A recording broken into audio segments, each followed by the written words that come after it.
Welcome back to another strange and mysterious podcast. Woo! Of course, I'm one of your hosts, G. Gentlemen, introduce yourselves. Go for it, McVice. I'm one of your hosts, McVice. Very distinguished. I like it. Last but not least, the infamous, the one and only. Yeah, my headphones are all fucked up. Sorry. I am Defined 999, and I've brought with us a ghost. Nice. We have a ghost. Holy shit, that is a ghost. Oh, it's a hell? ghost. That is creepy ass shit. That is a ghost. I'm scared. All right, gentlemen. Now that we've introduced ourselves and we have a ghost in the mix. I actually brought a ghost to our podcast. That's true. Very few people can say that shit. His name is Ghost, by the way. All right, so he is adorable. So last time we were talking about the construct of dreams. Yes. And Define 999 says that he could feel it when he dream about this certain demon.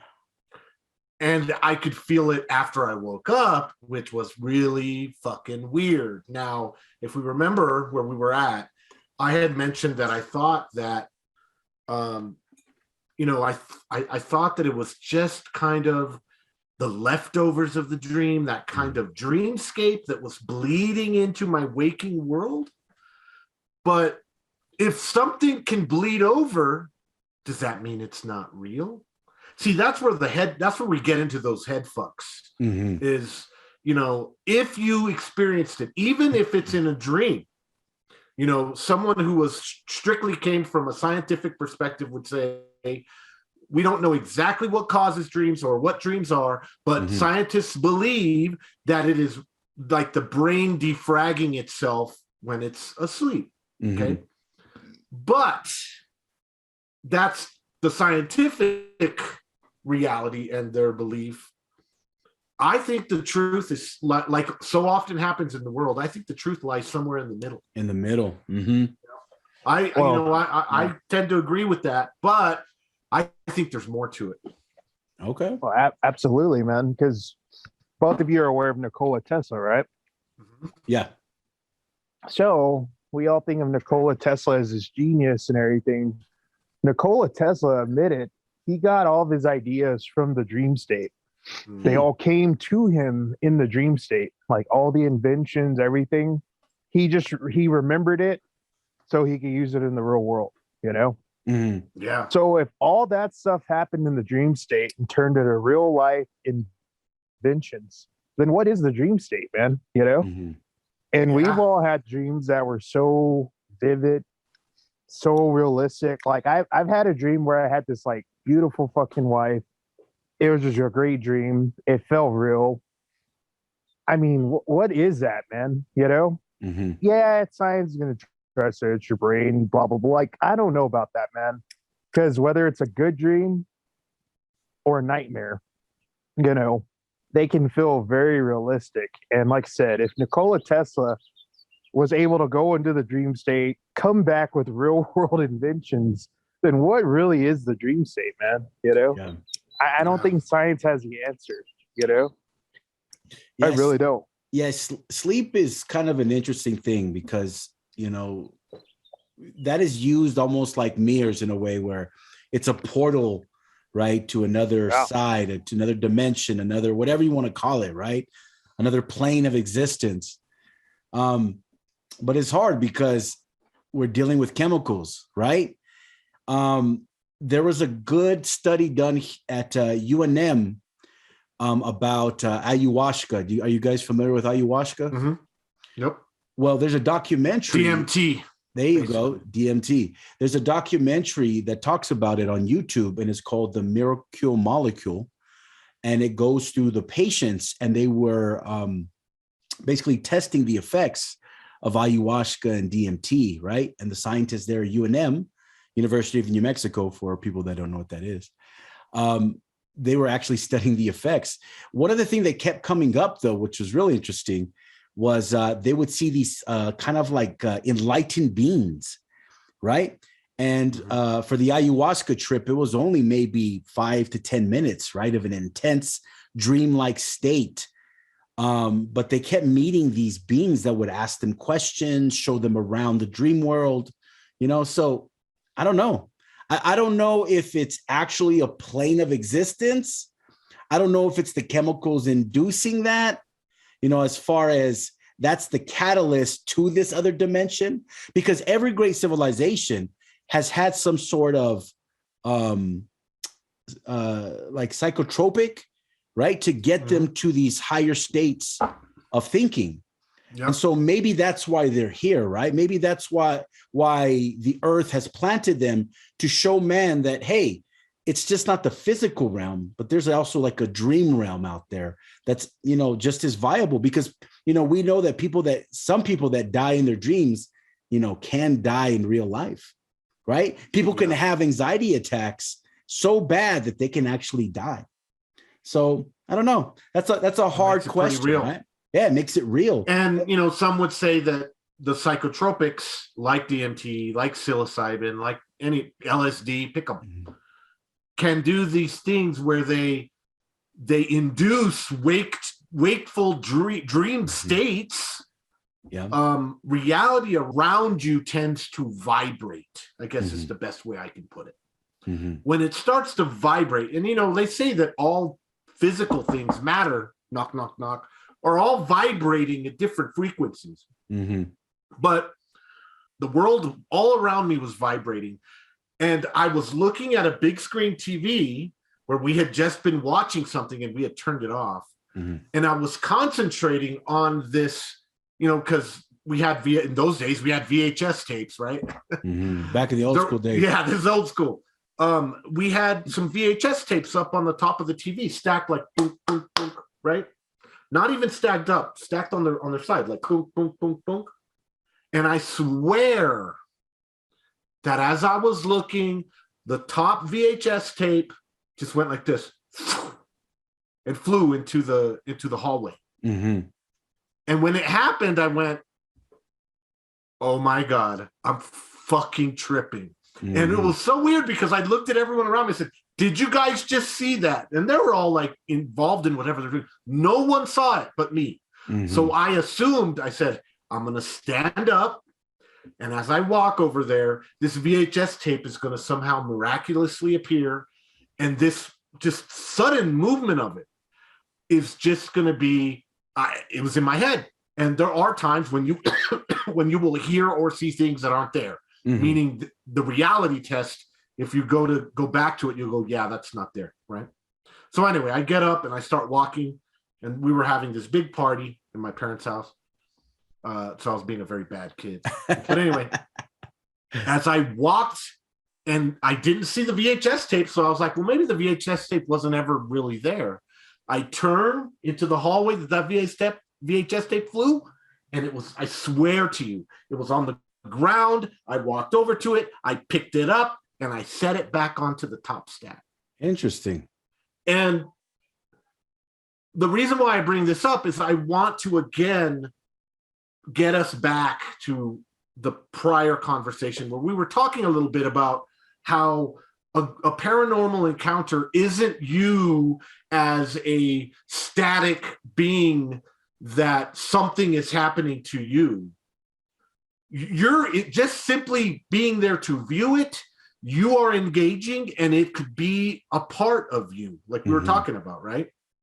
So why this kind of ties back into that is just like in dreams, when things that make no sense can seem to happen and be real as hell. And just like in the waking life, when things that could seem to not make any sense can happen and be real as well. Back to your point about chemicals. Chemicals might just be the way you unlock your brain to either be aware of paranormal stuff, to either be aware of psychedelic mystices, to be aware of another plane of existence where people come. Often with ayahuasca, people experience something called the mother, and it's this mother entity. particularly when they go to South America and they do it with actual shaman. Mm-hmm. And in those instances, they say that it's almost to a fault everyone that is as connected as they can be, even Westerners, with the shaman will come across this mother spirit. So I think that maybe those people like Zach from Ghost Hunters, certain people that seem to just, that can, maybe read tarot or have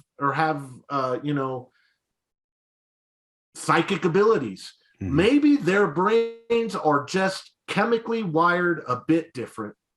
And as you start fucking with that, the chemicals in your brain, you start making it more sensitive to stuff, less sensitive to stuff.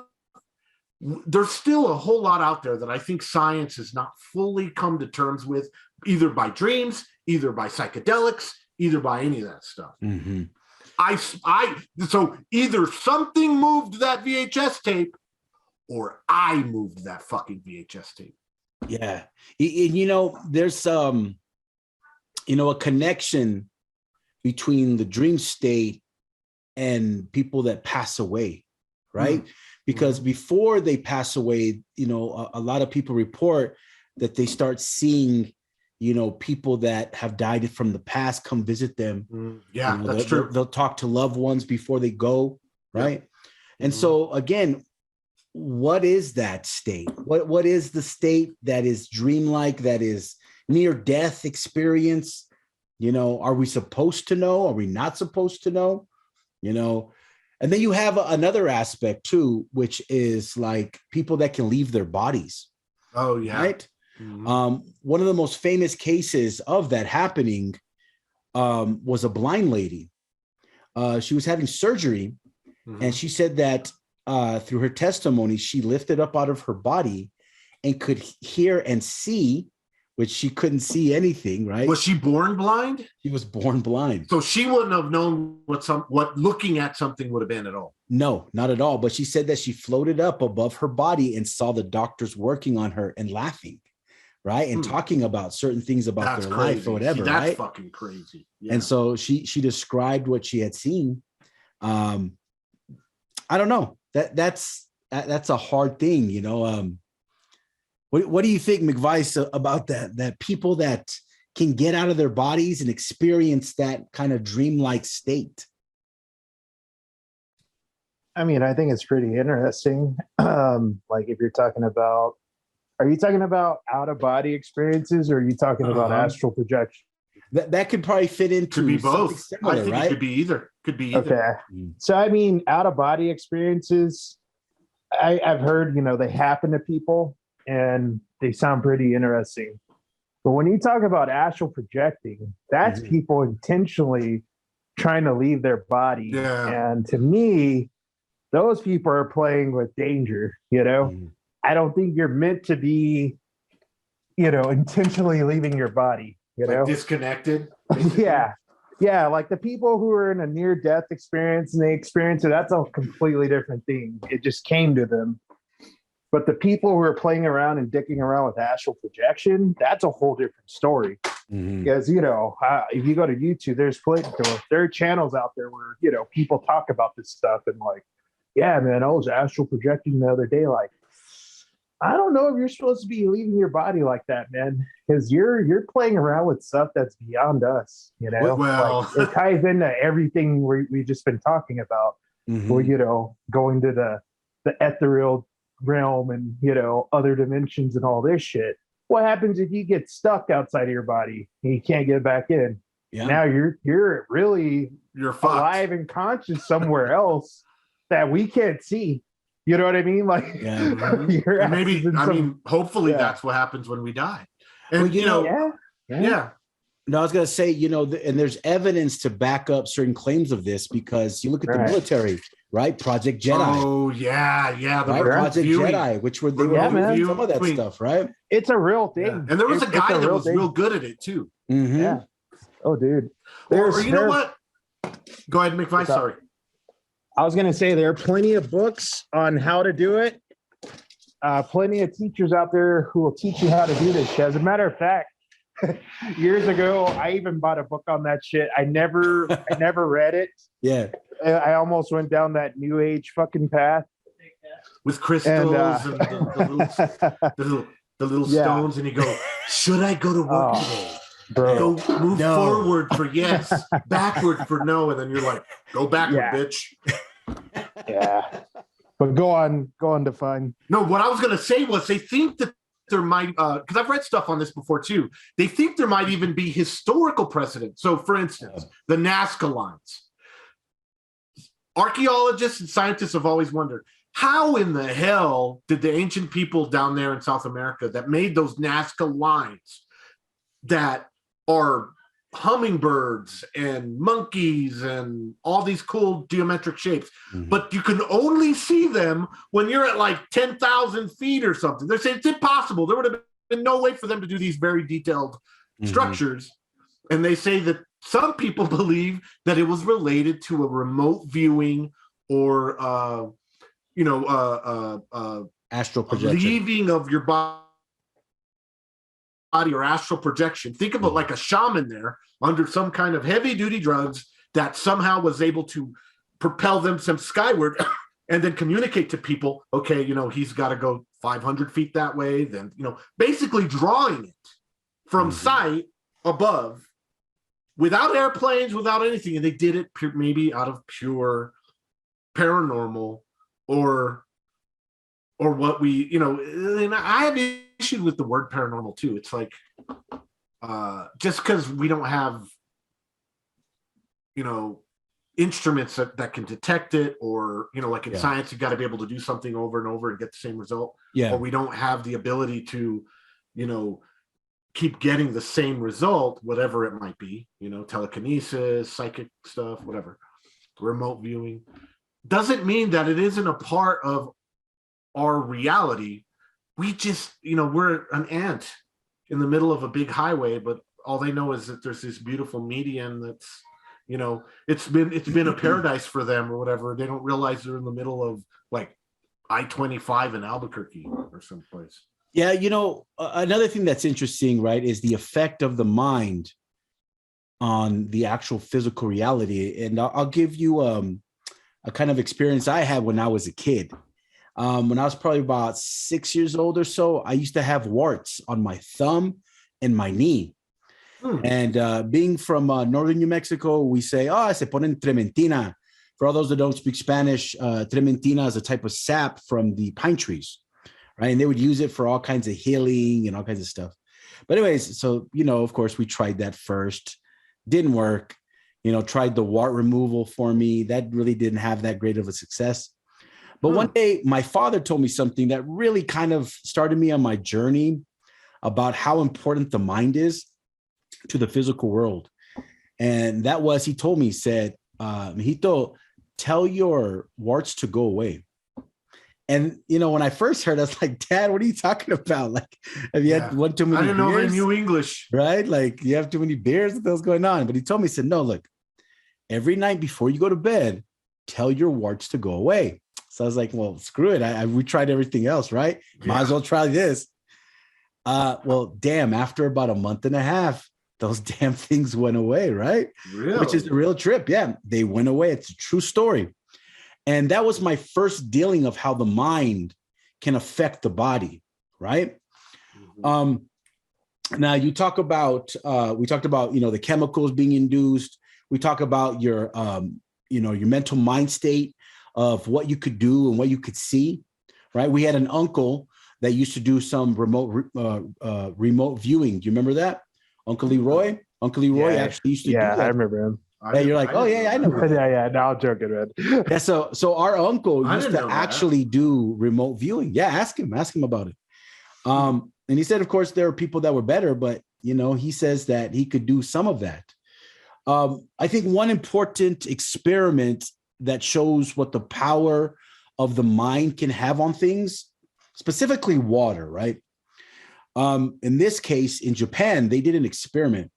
They took 3 water bottles, right? 3 just regular water bottles. And they had one control that they didn't do anything with. They just froze it.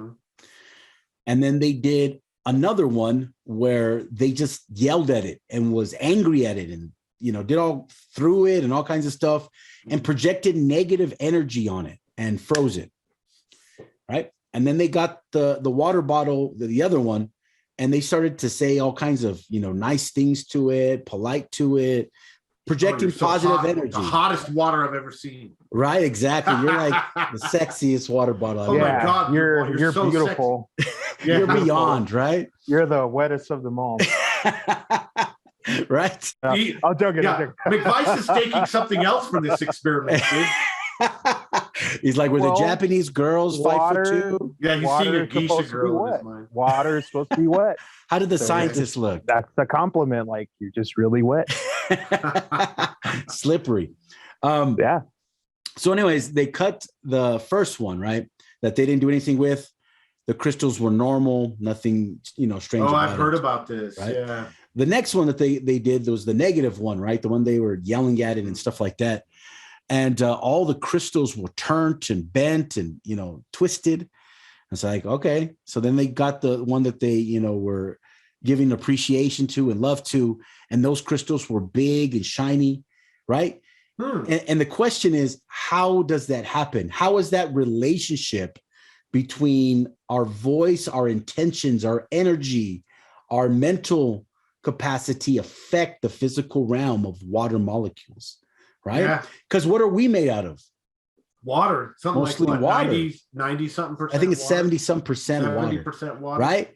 And so can you imagine the effect of our brain on our daily lives, of how we see ourselves, who we interact with, based upon just the thought, right? And that ties back into our dream state, because, like how you had said about the construct of, well, I felt like the demon was there even if I woke up, right? Is it an actual demon? Is it a translation of something going on in your life that has manipulated itself in your brain to be a demonic presence, which really is really your feelings of how you feel about something in your life? Because I can tell you an experience for me that kind of happened. I was going through a rough time where I couldn't sleep very well, and I kept having dreams of witches and demons chasing me, right? And I was like, what the hell? Like, did somebody put a, el ojo on me, right? Did somebody curse me? Yeah. But no, I started to realize for myself that it wasn't that. My brain was basically just turning the things that I was dealing with, my hardships, and the way that it focused it in my dreams was, this is an evil thing. This is a bad thing in your life, right? And it never so much hurt me in my dreams, but it always kept chasing me, right? Once I started to realize that, I was like, oh, okay. So maybe in my instance, it's not a demon. Maybe it's not ojo being put on me, right? So I don't know. Yeah, it's a reflection of how you're feeling. Well, exactly. And to come back to that study, they've done studies with plants, a bunch. There's tons of them. If you talk to plants and tell them how much you love them, they will fucking grow like gangbusters. And absolutely. They've done studies. They'll give the same amount of water, the same amount of nutrients. Everything is exactly the same. The only difference is that in that other room, the same amount of light, everything. The only difference is in the other room, people go in there and say, hey, what's going on? And are you doing good? You look good today. But, just interaction. And then in the other one, they're just given water and no humans even go into the room, right?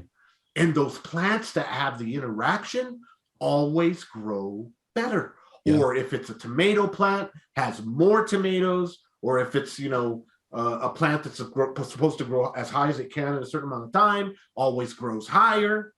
That's weird. That's really interesting. Well, yeah, and I wanted to add on that too.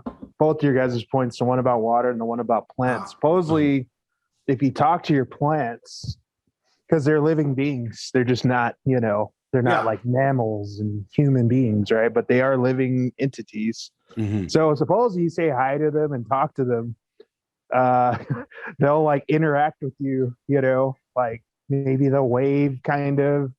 And I've seen video footage of plants doing this crap. Really? People were like, yeah, I talk to my plants every day. Here's how they react to me. And they'll show it. And it looks like it's not wind. It's just, it looks like the damn plant is literally waving its branch at them or something, you know? Like I've seen that stuff on video. It's That's pretty crazy. interesting. Mm-hmm. But back to the water thing. Yeah, it just goes to show how much science still doesn't even understand water. I mean, water has memory. Water, you know, if you tell it positive things, it changes its structure. Water is this phenomenal thing, man, that we just do not fully comprehend. You know, that's why water is the source of life. You can't live without it. You know, Definitely. you can make it a long time without food, but you're not going to make it long without water. Yeah, what I is don't it, care like what. 48 hours? You I can wanna make s- it way longer than that, man. Is it I mean, like a there. week? Without water? Is it like Honestly, a week, 5 days? I wouldn't listen to that because there's a group of people out there called breatharians Mhm. who supposedly live off of nothing at all. I've heard about those people. Yeah, they don't drink Breatharians or water. whatever. They don't. Yeah. Yeah, I don't know if I believe that, but geez. I've Who read knows? interviews from people who've done it supposedly, and Huh. yeah, you know. That must be one of the driest shits ever. I mean, in all honesty, Well, they I don't wouldn't know. shit at all. Yeah, I They don't would know how eat their they do own- it. That'd be one of the Yeah. cleanest assholes you've ever seen. Because yeah, man, if you've ever fasted even like for 48 hours, and I'm talking about a fast without food, Mhm. I mean, you're drinking water still, but you feel kind of empty. So I couldn't even imagine not even drinking water. Like that would be tough, man. But Yeah. either way, hey, once again, these people defy science, you know. So Yeah. it's Science just doesn't an know it interesting all. thing, man. No, it does not, you know. And after a certain point in my life, I realized that I was like, science really does not understand as much as they proclaim to understand, you know. That's why I take all the scientific studies and findings I find with a grain of salt, you know, because to me, science is kind of like man trying to play God. They're trying to reverse engineer. They're trying to figure out everything that the creator has done, you know. Yeah. You look at birds and how they fly. Well, look at a hummingbird and look at a bumblebee. Those bastards, the way their wings are, they basically like vibrate and fly. And You have know? have you ever heard about how bees got their wings? How? No. It's fucking nuts. All right, so a long time ago, of course, right before the bee had wings, there was a virus that needed to get to the plant. So what the virus did was infect the bee and made it grow wings in order for that virus to fly to that plant. Really? That's what that they think it was an evolutionary pressure by a virus? Yes. Wow. And there's speculation that that's what happened to us too. That a virus needed to what? Well, whatever it needed from us, it grew into our brain, and it's, you know, whatever the purpose is. Well, you know, you got Terence McKenna and his stoned ape theory. There are those people that believe that the psychedelic mushroom has its own, like the flushes of the mushrooms actually have their own kind of sentience. Uh-huh. And that they think that, you know, evolutionary something happened back, you know, when our ancestors started picking these psychedelic mushrooms, and during that process, when you were tripping, you know, that like spigot of information that psychedelics opens on your brain, Mm-hmm. that they would have never developed actual language without it, that it was a bridge towards language, that you know, they call it the stoned ape theory, that they were, you know, that these really fast evolutionary leaps that our ancient ancestors took, particularly with language, fire, some basic cultivation, like the basic idea that you could take a seed, plant it in a place, go, and then come back, and then it would be there, were all a result of our early ancestors taking psychedelics. Interesting. And that vibrational state just coming on and seeing things. And like you said, McVice, maybe for some reason, Nikolai Tesla keyed into something, or a lot of these people that are kind of visionaries are born like to it. But maybe that chemical alteration in the brain predicated some of that. And maybe if the mushroom has its own sentience, it knew that they would take it. Yeah, you can get into some really crazy shit when you start getting into that stuff, where these other forces are applying evolutionary pressure to us for whatever reasons, their own reasons, like in the virus and the bees reason. And I like thinking that this sentient mushroom said, "Hey, I need help moving. Let's give these guys a little help here." Yeah, and that goes into another like thing, where it's like animals that we may not view, or plants that we may not view as being alive. Maybe they have their own language, their own, energy, their own vibration, whatever you want to call it. Yep. But it has to interact with us too for a purpose, right? Just like it induces the dream state that we have when we fall asleep. Why do we fall asleep? Why do we need sleep? Right? Yeah. So I don't know. They're interesting, like cascades of what happens just from the idea, where we started with sleep paralysis, right? Yeah. So, all right. So this thing's about to give out. It's got less than 1 minute. So I'll see you guys later. Latest. Peace. Yeah, have a good one. Peace. Adios. See y'all later. Peace. Take it easy.